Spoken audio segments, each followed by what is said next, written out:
Well, hello. Welcome to Gumbo Living. We got a treat for you. We're going to make some oatmeal cookies, but we're going to make them without flour. So that this is probably about the lowest glycemic cookie I can find that I've been able to alter a recipe and make it up. I want to give a little shout out to my people over there, Quaker Oats. This is started as the famous Quaker oatmeal raisin cookie recipe, except we're going to substitute cranberries for raisins because I found one more bag of cranberries from I usually buy about 20 of bags of cranberries and put them in the freezer, and that's the last one, so we're going to throw those in there because I like them better than raisins. So there we go with that. So let's get started with our butter and sugar, and we're going to cream that together. Now we can use a mixer to do that, but I'm going to squish it up myself so I can talk to y'all about a few things about this keto diet and the reason why we're eating lower glycemic foods when we have to eat sugar and carbohydrates, and how we're increasing our fat and eating lots of leafy greens and lots of fiber. Okay, let's get started. All right, so we got our butter, and that's a stick of butter plus 6 tablespoons. Like I said, it started out as the Quaker Oats oatmeal recipe. My butter's a little bit hard because it's cold, so it doesn't want to really warm up, but I'm gonna make it. So we're gonna cut our butter up a little bit before we put our sugar in there, just to make it a little bit easier when we start doing our sugar. And so we'll just cream this around.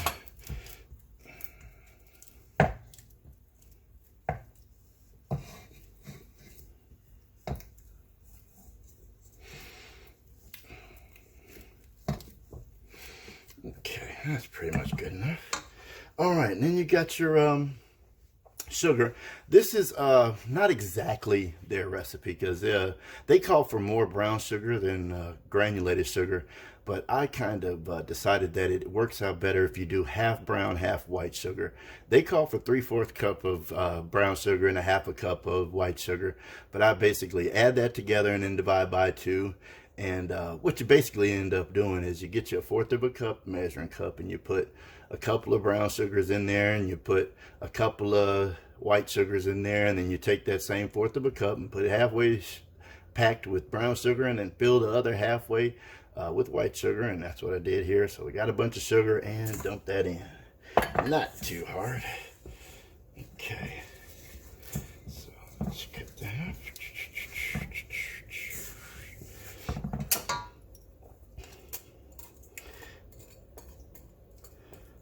So, who is Gumbo Living? I'm just a guy who's been working in restaurants since I was 13 years old. I grew up above a restaurant, my dad's restaurant in Monroe, Louisiana. And ever since then, I had the bug for working in restaurants until basically the industry ran me out. And I started getting away from restaurants, doing training. But even that became too corporate and too much travel and stuff. And they always want you to go on the road and open restaurants. So I started doing some other stuff and ended up coming to a crossroads when my mom got sick. And when she got sick, I just decided to get off the road, give up doing all that, start doing something different. End up working for myself. End up with a consultancy company where I help people make their ideas into decent ones and pare down all their crappy Cheesecake Factory menus into something that's believable and get them a bank loan. So we were doing that for a while, and then I decided I didn't feel like doing that anymore because that's so crazy and has its own thing. So what I do right now is this: cook, make streams and stuff like that there.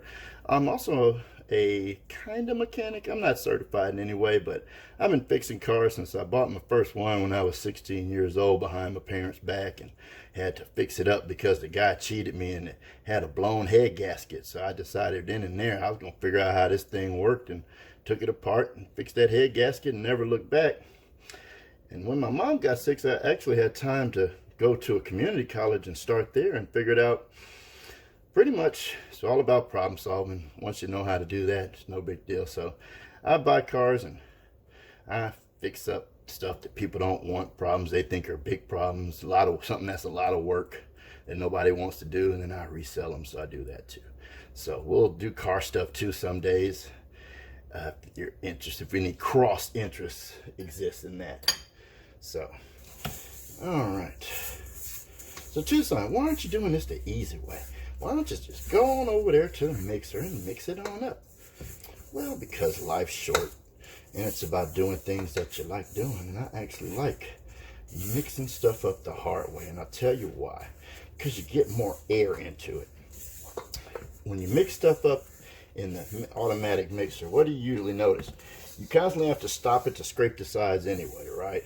So since I have to do that anyway, might as well do it.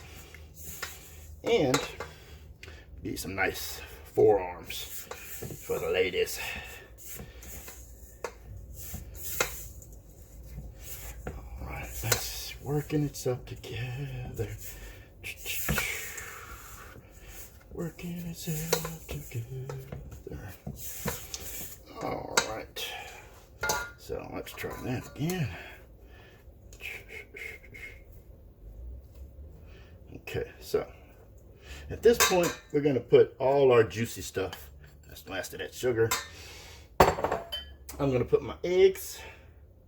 Now, here's another place where I'm going to deviate from their recipe. And again, what we're going to do here is I'm going to teach you cooking chemistry. It's all about ratios. And once you know how the basic levels of cooking, then you can get creative and you can change things around.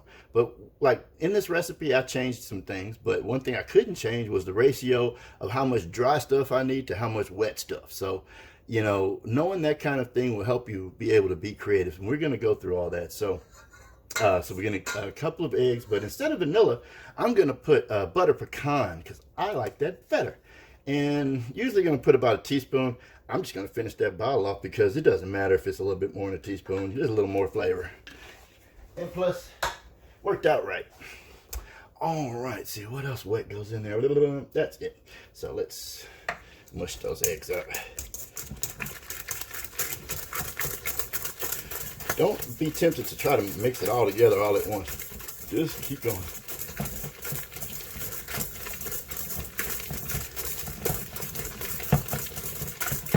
Okay, and then let's beat that out. Okay. See, when you get tired of doing mixing one way, like this,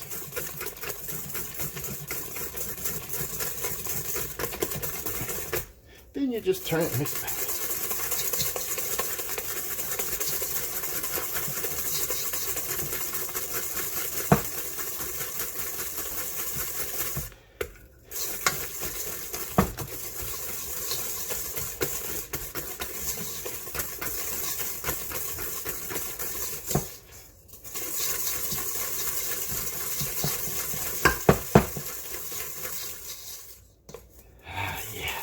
We're getting there. Let's switch hands.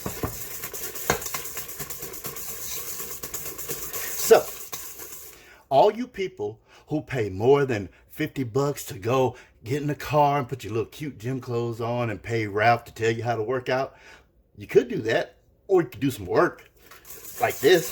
This is actual work. Work out muscles that you know you need, because you know you need them because you're using them.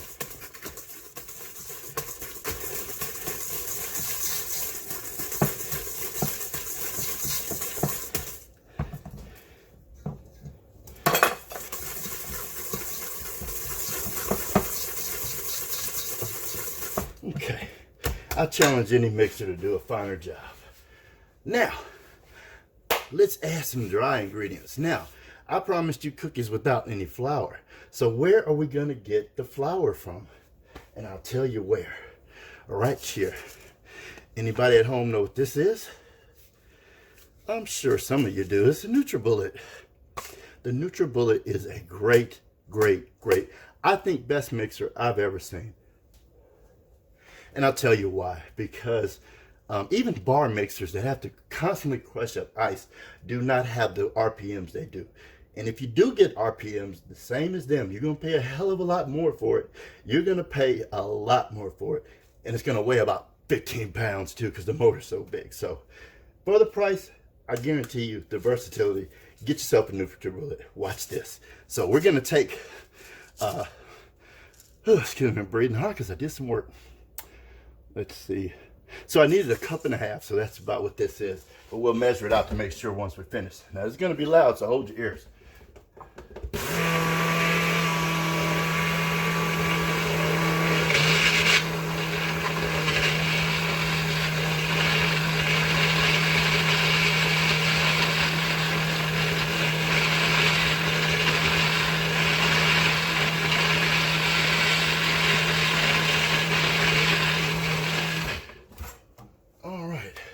So after my mom died, I got super depressed because of a lot of different things. I'd also just gotten divorced too, and all kind of situations. So I ended up gaining, near as I can calculate, 330 pounds. I was up to 330.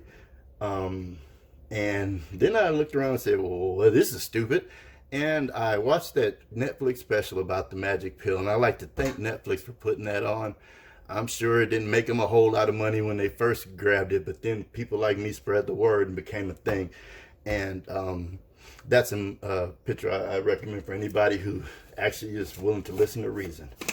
All right, so now we got the lowest glycemic flour that you can have. Better than rice, better than potato, better than, look it up on the glycemic index. Okay, so let's get our little measuring cup. Oh. There we go.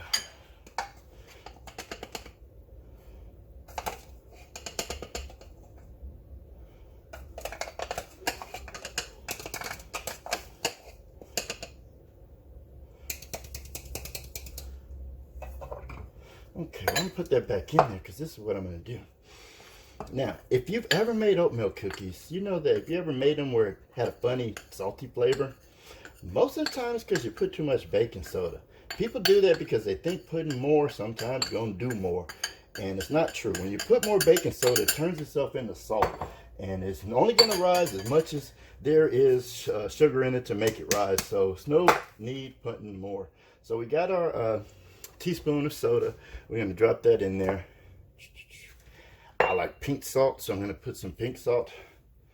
That's about a half teaspoon there. Doesn't matter what kind of salt you use. Just make sure it's finely ground. What else is dry? Oh, cinnamon. Now, you might think I'm crazy when I say this, but before my mother died, she died of complications from diabetes. And so we looked for all kinds of ways to get her blood sugar in order. And we came across that crazy guy that everybody thinks is mad and said that cinnamon cured his diabetes. I tell you what, my mother still had kidney failure and heart failure. But when she died, she had not taken insulin for at least 2 months. So take that with a grain of salt or whatever. So I'm gonna put a lot of cinnamon. About that much. Because it's good for me and it's good to me. So there. All right, so let's put that back in there and make sure that gets all incorporated.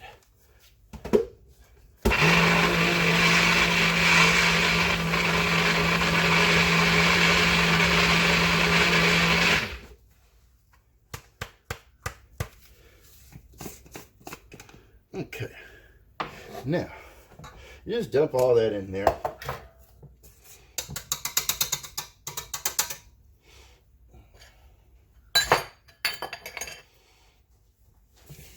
Now, when you're mixing wet with dry, go ahead and just do the fold. Always fold, because if you didn't need to fold, well, that's fine. But if you did need to fold and you don't, then you're going to screw it up. So just go ahead and fold everything in. Folding means you're getting up under the bottom and you're folding back on top. And there's lots of reasons to do it, but one reason is that you keep the air that you fluffed in there from all that whipping. And then you did all that whipping, you don't want to undo it by mixing too much.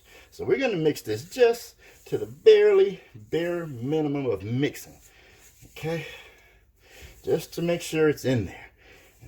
That's why, another reason I put it in the NutriBullet, to make sure everything was so evenly distributed. It doesn't matter if a little bit clumps here and there. It's not going to make any funny flavors because it's all homogeneous, right? Okay.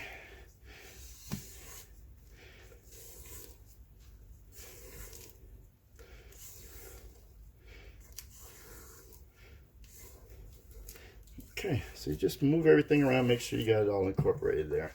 So that's all incorporated. What's next? Okay, so next is the oatmeal. I'm going to do the same thing. This is 3 cups of oatmeal. I'm just going to mix this just enough to be mixed. I'm not going to go crazy. And always fold, because why not?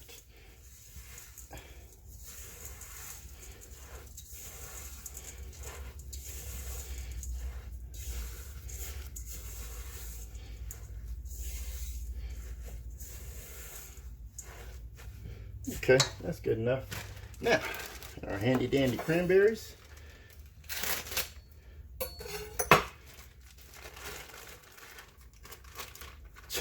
One of the most successful business in the world is the co-op of cranberries, but everybody thinks that we shouldn't follow their advice and all work together, have something nice.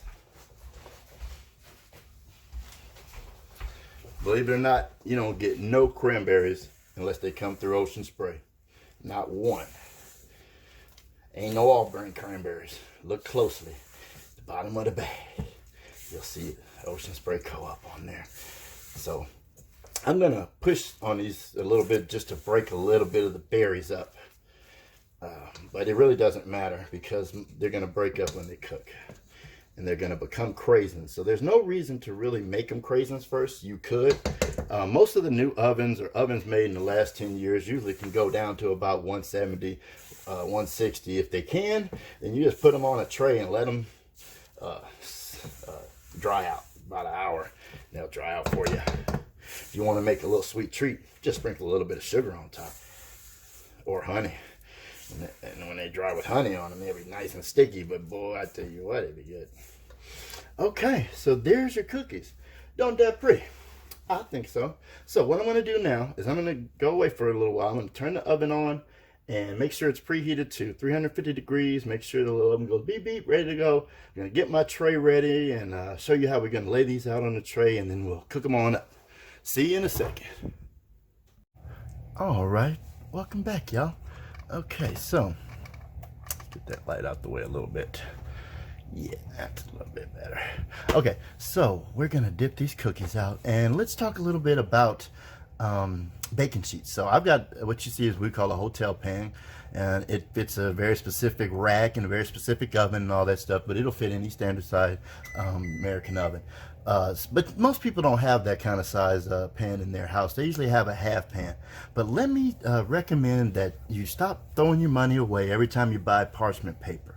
Okay, this is a silicone piece of parchment paper basically, and you can buy these. You can buy a pack of them for 3 to 5 of them, and they're usually about $2 or $3 a piece. And so basically for the price of half a roll of paper, you'll have this one. You can see it's kind of burnt up, but I've had it for probably 5 years now, so definitely will pay for itself. And it's that size. And you've also got my favorite, because I love lines and straight things, this size, which is exactly half of that. But say you had some cupcakes or something very sensitive to put out, you got your markers and everything, and there's no extra charge. They just put that on there because they're cool people. So let's dip out some cookies. Okay, so what are we gonna need? A couple spoons. You don't have to use big spoons like this. I have big spoons, so I'm gonna use them.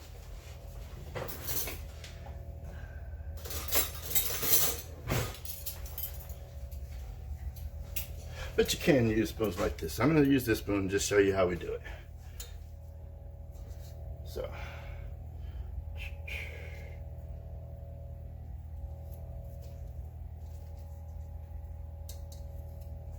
About that much, I guess. And really one spoon is just used to kind of make it a little pile of stuff right there. See? Okay. But I'm going to use this one because, like I say, it doesn't really matter what they look like. They're just going to form any old shape anyway. So, I mean, if you're one of those kind of people that like stuff to be formed, what you do is you either get you some gloves, but even with the gloves, you have to wet your hands, and you can roll them into little balls, and they'll make perfect little round things. You just take a little bit. I'll see, I ain't doing nothing. So you wet your hands, take a little bit,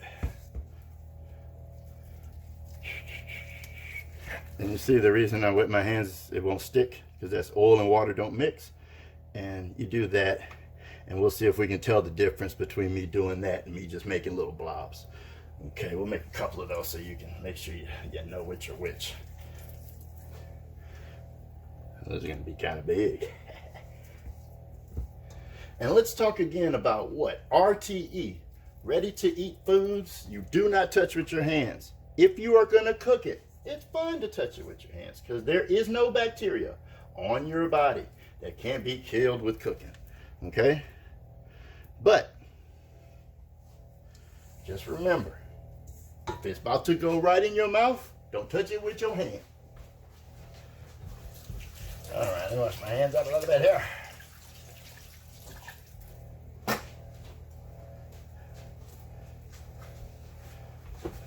Okay, but the reason I don't do this is because it's messy. I don't want to. So,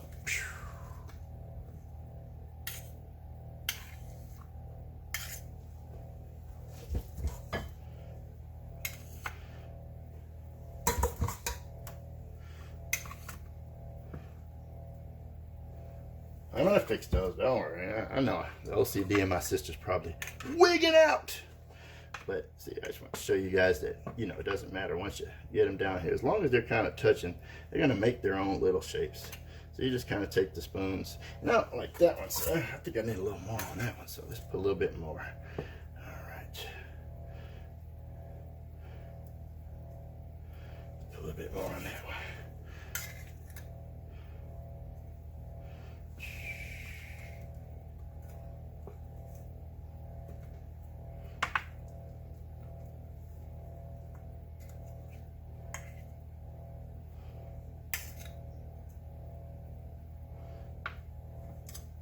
A little bit more. Yeah.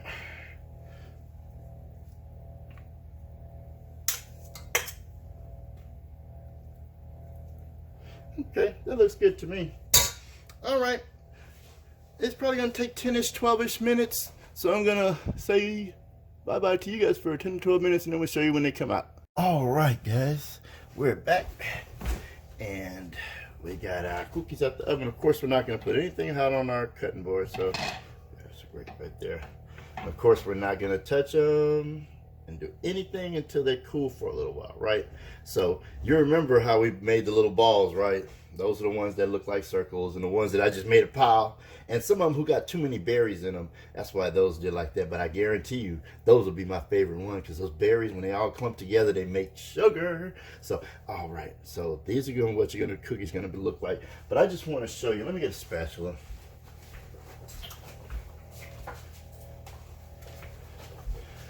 First of all, before I do that, I want to encourage you guys to get you some decent gloves. Either some like these, I actually like these because they come in pairs, or silicone. Both of these are rated up to 450 degrees, but these are fireproof, so you can use them on a grill too. I also encourage you to stop buying kitchen stuff from Walmart and places like that. Go to acemart.com. It's a restaurant supply store. And it's the place that the people in the industry use when you either can't get it from your regular supplier, or you need it that day, or you need it, you know, just one instead of a case of them, things like that. So you guys can buy things one off, one at a time, so you don't have to buy a whole case of stuff. But hey, if you want a case of stuff, you can buy it there. And guess what? If you buy something from them, I guarantee you'll have it for the rest of your life, because it's rated for a restaurant by the NSF, which means that they do a test and they say it's going to have X amount of uses, and it has to stand up to real rigorous stuff way past household use. So acemart.com, go there, buy stuff. Make sure you got 25 or 35, I think it's $35 worth of stuff to buy before you go, because they don't, it's free shipping after that, I believe. Okay, so just to sing the praise of this beautiful silicone, let me just show you how this is going to come out. See how easy that is? My goodness, isn't that beautiful? All right, guys, we're going to let that cool, make sure they all cool off, and then we're going to stack them up and eat them up. Thank you so much for coming, and we'll see you next time on Gumbo Living.